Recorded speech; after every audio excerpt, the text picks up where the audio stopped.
Araka ny nahafantarantsika ny Kintana Academy hatramin'izay dia mikarakara stage pro ny Kintana Academy isaky ny fialan-tsasatra toy izao. Dia tonga indray ary ny anjarantsika eto Tamatave ny stage pro dia fampiofanana ny zanakitsika mandritry ny herinandro ho toy ny matianina, izany hoe manomboka maraina hatramin'ny hariva. Ho toy ny professionnel ny zanakitsika ao anatin'ny stage pro io.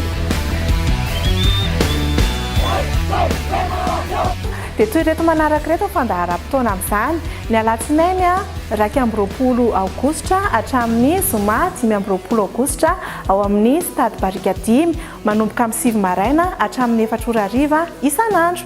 Ny tarifan'ny stage pro antsika dia tsy miova mihitsy fotriny hatramin'izay ihany 350,000 ariary, izany hoe efa ao anatin'izay ny sakafo, ny rano, ny goûter dia maillot offert, misy transport koa ny ankizy ny toerana isakafoanana amin'ny atoandro.